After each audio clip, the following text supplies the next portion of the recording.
आप सभी ज्ञानार्थियों का जो है स्वागत है। इस वीडियो में हम समझेंगे काल की गणना, कि काल की गणना जो है ऐतिहासिक तौर पे किस तरीके से की जाती है या किस तरीके से मानव ने जो है अपने काल यानी समय को यानी दिन को इस तरीके से गणना करना शुरू किया ताकि वो आसानी से समझ सके और समय के मानकों को स्थापित कर सके, यानी कि तिथि के मानक को स्थापित कर सके। तो ये चीज़ हम इस स्रोत में समझेंगे। अगली वीडियोज़ में जो है हम विभिन्न स्रोतों के बारे में समझेंगे कि उनका क्या महत्व है, किस तरीके से उनका उपयोग होता है। और लास्ट जो इस चैप्टर की वीडियो होगी, वो होगी आदि मानव की, जिसमें हम समझ पाएँगे कि आदि मानव किस प्रकार से अपना जीवन निर्वहन करते रहे हैं। तो आइए हम पहले इस वीडियो पे काल की गणना के बारे में समझ लेते हैं। तो इतिहास बेसिकली है क्या? इतिहास अगर आप समझो, तो ये जो है अतीत का जो लिखा हुआ भाग है, उसके लिए इतिहास शब्द हम यूज़ करते हैं, यानी लिखे हुए क्षेत्र का। लेकिन अगर इतिहास को आप बाँटने चाहोगे तो 3 भाग में आप बाँट सकते हो, ठीक है? पहला है प्राक ऐतिहासिक, दूसरा है आद्य और तीसरा है ऐतिहासिक। अब इन तीनों के बारे में समझो। पहला जो है, पहला खंड जिसमें हमें कोई भी लिखित साक्ष्य नहीं मिल रहा है, ठीक है? यानी कि मानव ने लेखन कला का आरंभ नहीं किया है और उसके कोई साक्ष्य ऐतिहासिक साक्ष्य नहीं है, यानी कि लिखित तौर पे, चाहे वो पत्थर पे लिखा हो, चाहे पेपर इन द सेंस कि चाहे चमड़े पे लिखा हो, चाहे जो है वृक्ष की छाल पे लिखा हो, ऐसा कोई भी हमें जानकारी नहीं मिलती, उसको हम प्राक ऐतिहासिक काल के तौर पे रखते हैं या पूर्व ऐतिहासिक काल के तौर पे। आद्य ऐतिहासिक काल वो काल होता है जिसमें हमें लिखित साक्ष्य तो मिलते हैं, लिखित साक्ष्य तो हैं हमारे पास, लेकिन हम उनको पढ़ नहीं सके, ठीक है? तो ये आदि ऐतिहासिक काल के तौर पे आते हैं। तो मुझे आप ये बताइए कमेंट करके कि आदि ऐतिहासिक काल में किसको आप अगर भारतीय इतिहास के संदर्भ में रखें तो किस सभ्यता या किस संस्कृति को जो है आप आदि ऐतिहासिक काल के अंतर्गत रख सकते हैं। अब ऐतिहासिक काल की बात करें तो सिंपल सी चीज है कि जिसमें लिखित साक्ष्य मिले, ठीक है? लिखित साक्ष्य अगर आपके मिल रहे हैं तो वो ऐतिहासिक काल कहा जाएगा। यहाँ जो है इतिहास बेसिकली क्या है, अब इतिहास की बात कर लें तो इतिहास क्या हो जाएगा, मानव के इतिहास अतीत के अध्ययन के तौर पे आता है कि मानव का अध्ययन जब आप कर रहे हो अतीत का विशेष करके, तो वो इतिहास कहा जाएगा। इसे आप ऐसे समझ लो, मानव अतीत का अध्ययन, ठीक है? अब यहाँ जो ये दिया गया डायग्राम, ये आपके लिए बहुत इंपॉर्टेंट हो जाता है, इसको आप थोड़ा सा समझ लीजिए। ये बेसिकली उत्पत्ति पृथ्वी की उत्पत्ति से लेकर के मानव सभ्यता के ऐतिहासिक विकास तक के घटनाक्रम को जो रखता है, आप इसको वर्तमान तक ला करके भी अब यहाँ पे देखो, ये जो है बेसिकली यहाँ जो घटनाक्रम है, अगर आप देखोगे तो क्या किया गया है, ये जो है अरबों में है, यानी कि अरब वर्ष पहले, अरब वर्षों की बात की जा रही है। तो पृथ्वी की उत्पत्ति जो है लगभग 4.5 अरब वर्ष पूर्व बताई गई है, यानी हुई थी। उसके बाद जो एक कोष के जीवों की जो है उत्पत्ति हुई, फिर उसके बाद जो वातावरण में ऑक्सीजन का विकास हुआ, इन जीवों और परिस्थितियां जब बदली उसके हिसाब से ऑक्सीजन का जो वातावरणीय ऑक्सीजन का विकास हुआ। इसके बाद जो है कुछ 2 कोशिकीय 3 कोशिकीय इस तरीके से जो है, मतलब अगर कहा जाए तो कुछ बहुकोशिकीय जीवों का जो है निर्माण होगा। उसके बाद जो है आगे चल करके आप देखोगे तो कवकों का निर्माण, प्रवालों का निर्माण, स्पंज का निर्माण, ये एक बेसिक घटनाक्रम के तौर पे आगे होता रहेगा। और फिर जो है आप देखोगे तो बहुकोशिकीय जीव आएंगे। बहुकोशिकीय जीवों में भी कौन से जीव आएंगे, जिनमें कशेरुकी यानी हड्डियां नहीं हो, ठीक है, बिना हड्डियों वाले जीवों का विकास होगा।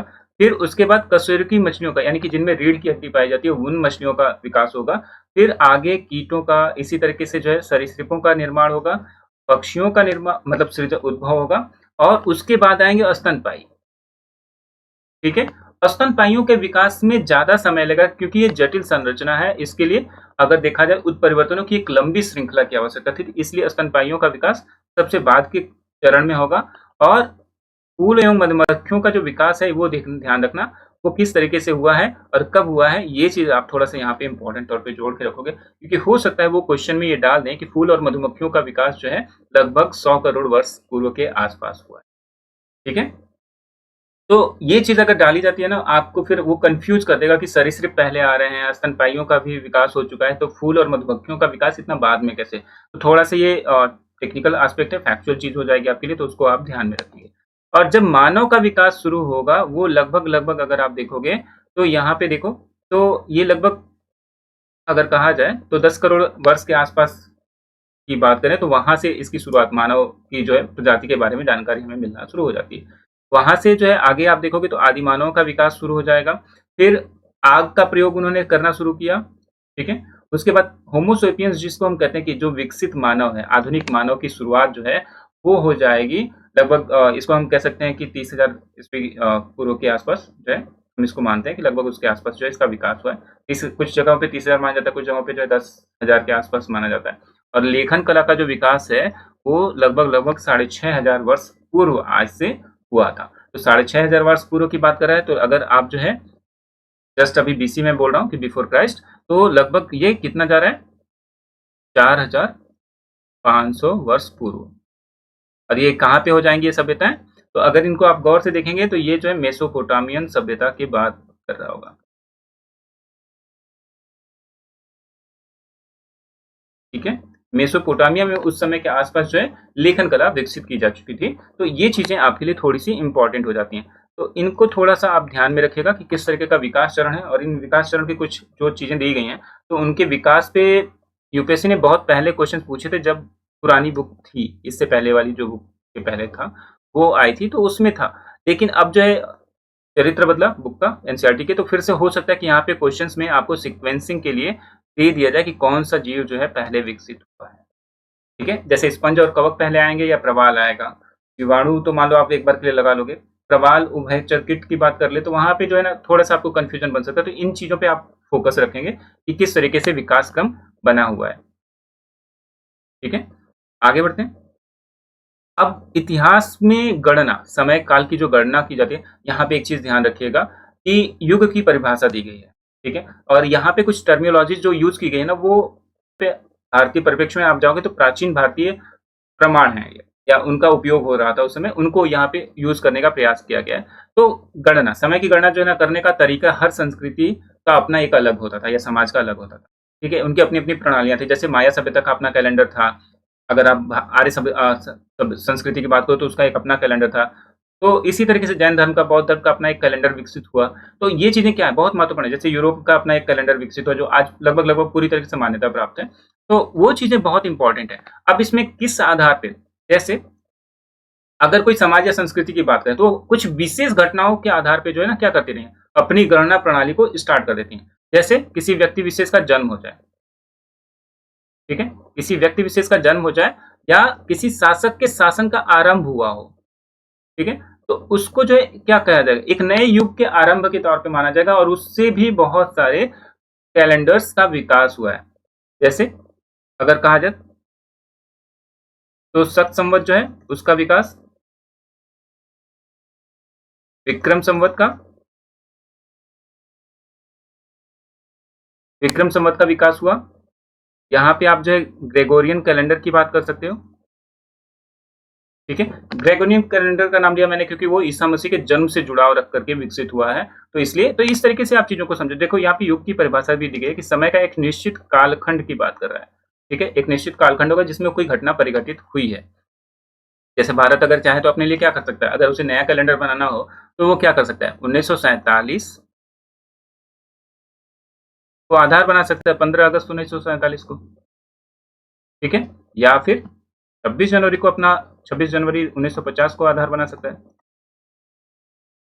अगर चाहे तो। इसको जस्ट एक उदाहरण के तौर पे समझिएगा कि भारत को अगर लगता है कि उसका अपना नया कैलेंडर बनाना है, तो इन दोनों परिघटनाओं में से किसी भी घटना को आधार बना करके अपना कैलेंडर बना सकता है, नया कैलेंडर, जिसमें वहाँ से डेट स्टार्ट होगी और पीछे की डेटों को वो नेगेटिव तौर पे रख सकता है, ठीक है?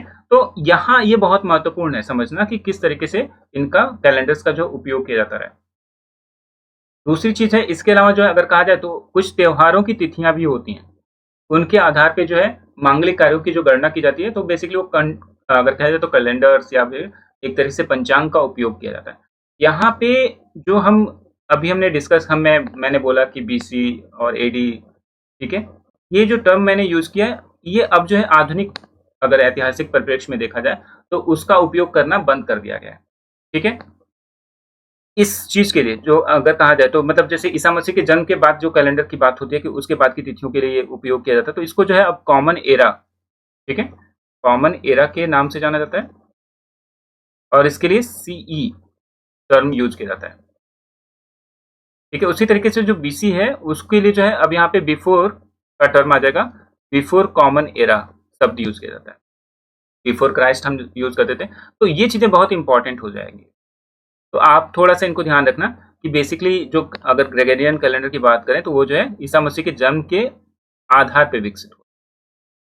ठीक है? अब इसमें ग्रेगोरियन कैलेंडर आपके लिए इम्पोर्टेंट है क्योंकि इसमें क्या चीज़ें हैं, 365 दिनों को मिला करके एक 12 माह का कैलेंडर है जो 1 वर्ष को पूरा करता है। और ये 1 वर्ष क्या है?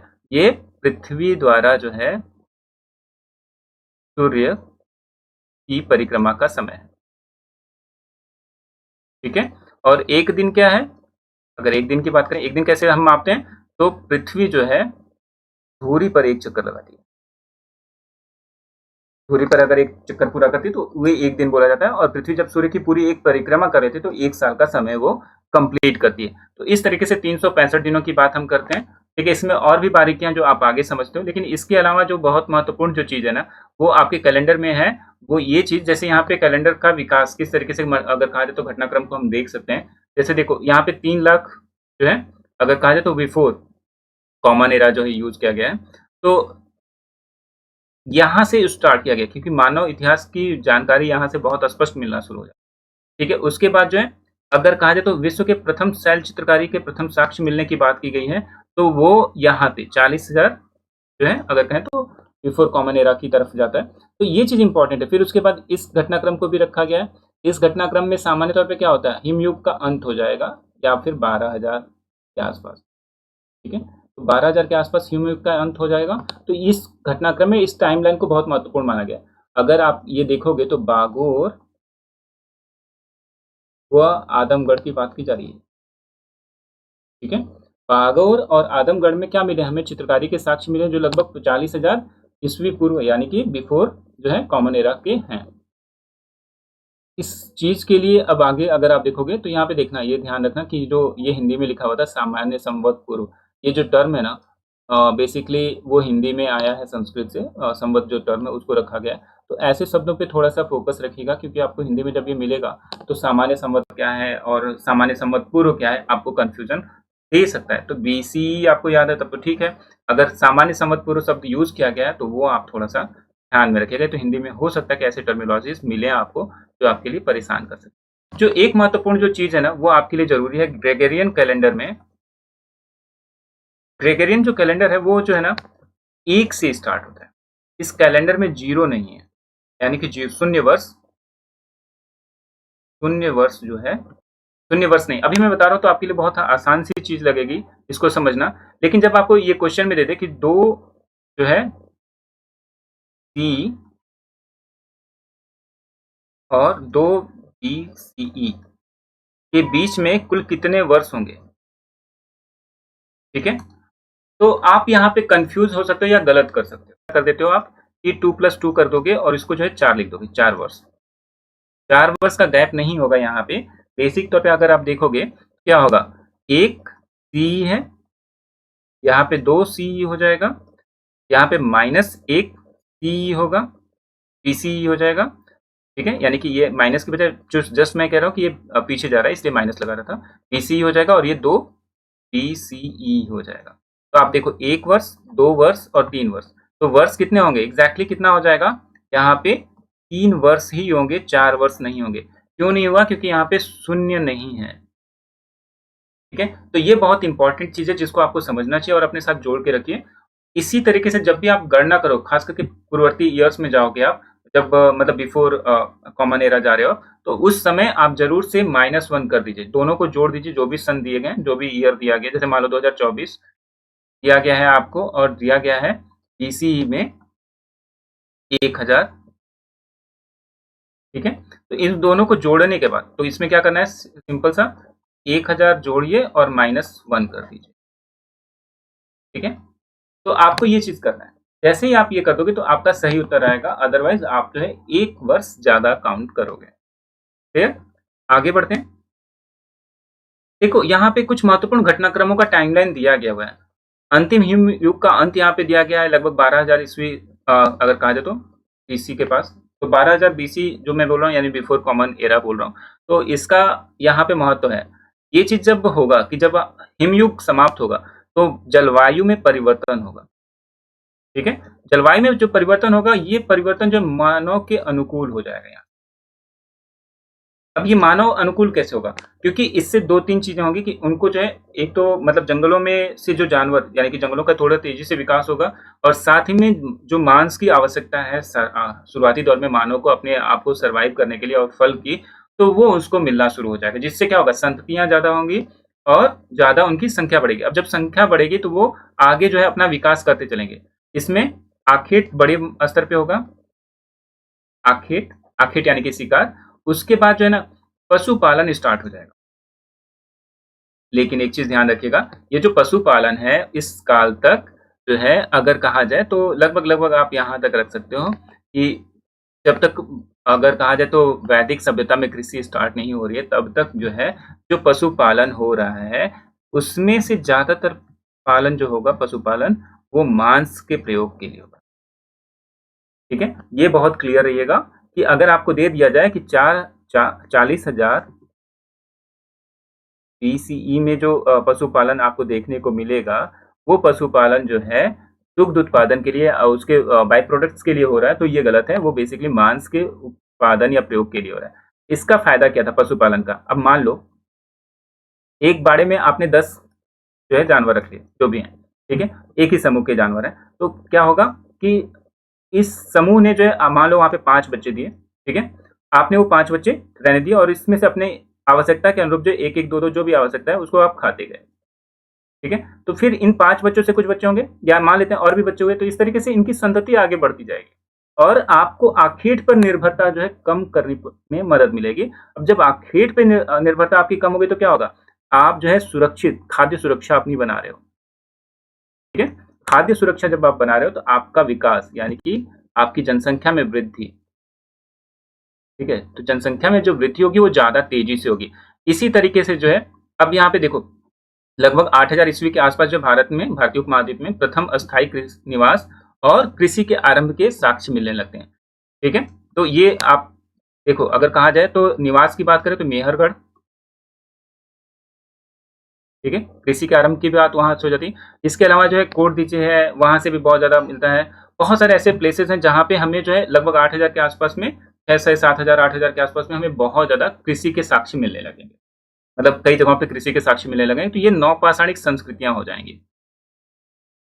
ठीक है? नवपाषाणिक संस्कृतियों का विकास हो रहा है। अब इससे भी महत्वपूर्ण क्या हो जाएगा कि भारतीय उपमहाद्वीप में जब बर्तन यानी मिट्टी के बर्तन बनाने की तकनीकी का विकास होगा, तो ये एक तरीके से बहुत बड़ी क्रांति होगी जैसे कृषि की क्रांति हुई। ठीक है? कृषि क्रांति जितनी बड़ी है, उसी तरीके से मिट्टी के बर्तनों की क्रांति ने भी महत्व अपना बनाया। अब ये क्यों महत्वपूर्ण हो जाता है? देखो, अगर आपको अनाज या उत्पादन जो है, अन्न उत्पादन जो है, उसको संरक्षित रखना है, तो क्या करना पड़ेगा? भंडारण करके रखना होगा, उनको आपको किसी बर्तन में रखने की ज़रूरत होगी। इस तकनीकी विकास को अगर आज के हिसाब से देखोगे बहुत छोटा है, लेकिन मानव समाज के विकास के लिए और ख़ास करके आपदाओं के समय में अपने विकास को सुरक्षित रखने में इस चीज़ ने बहुत मदद। इसी वजह से आपको हड़प्पा सभ्यता तक में भी क्या दिखेगा? अन्न भंडार गृह दिखेंगे। ये इसकी महत्ता को बताते हैं, जो आज भी भारत में भंडार गृह जो इतने बड़े स्तर पे बने हुए हैं, वो क्यों हैं? क्योंकि मानव भारतीयों को जो है सुरक्षित रखने में मदद कर सकें। अब तांबे जैसी जो धातु का प्रथम उपयोग जो है ना, एक तरीके से धातु जो है लकड़ी की तुलना में कठोर होगी और उससे कृषि कार्यों में मदद मिलेगी, अन्य उपकरणों को बनाने में मदद मिलेगी। उसके बाद ताम्रपाषाणिक जो संस्कृति का विकास होगा, उसमें कांस्य संस्कृति को विकसित होने में मदद करेगी। तो कांस्य संस्कृति कौन-सी है? तो सिंधु सरस्वती सभ्यता जिसे आप बोल रहे हो, वो बेसिकली कौन-सी है? हड़प्पा सभ्यता। तो इस एनसीईआरटी ने यानी कि अगर कहा जाए तो एनसीईआरटी ने हड़प्पा सभ्यता के नाम में परिवर्तन किया है, वो आपको ध्यान रखना है। सरस्वती सभ्यता के तौर पे उसे जाना जाता है।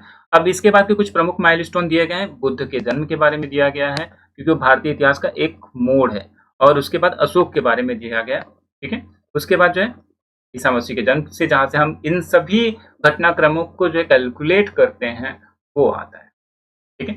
इसी से हमें बुद्ध के जन्म को सुनिश्चित करना में आसानी हुई जब सिकंदर के आक्रमण की तिथियाँ जो है वहाँ के रोमन साम्राज्य और अगर कहा जाए तो मतलब सिकंदर के साम्राज्य के अवशेषों में आगे चल करके हमें देखने को मिलता है।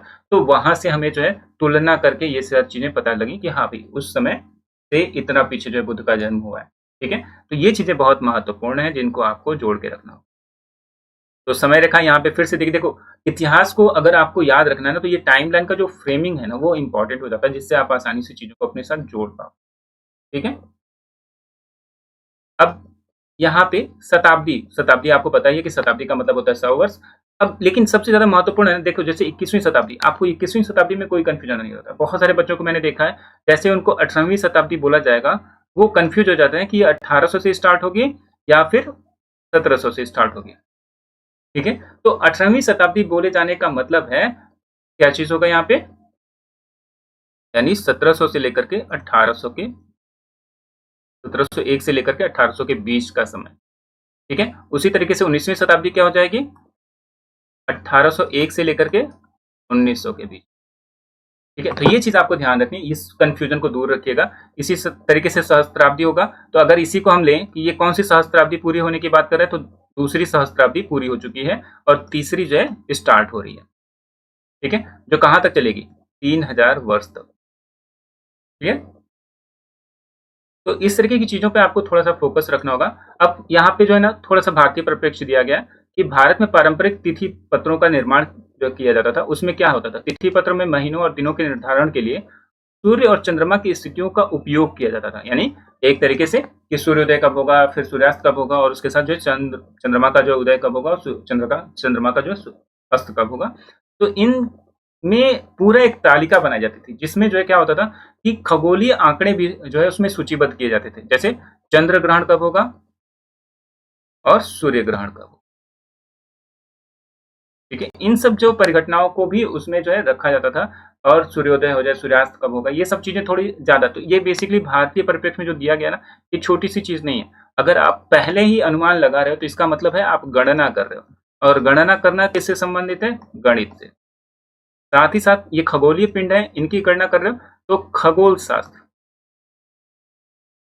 खगोल विज्ञान हमारे यहाँ, गणित और खगोल विज्ञान हमारे यहाँ बहुत ज़्यादा उन्नत अवस्था में था उस टाइम।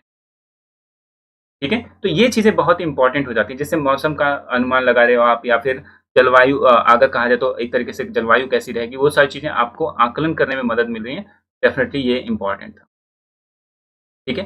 अब अगला जो टॉपिक हम अगला जो पार्ट इसमें कवर करेंगे, उसमें हम इतिहास के स्रोतों के बारे में जानकारी लेंगे।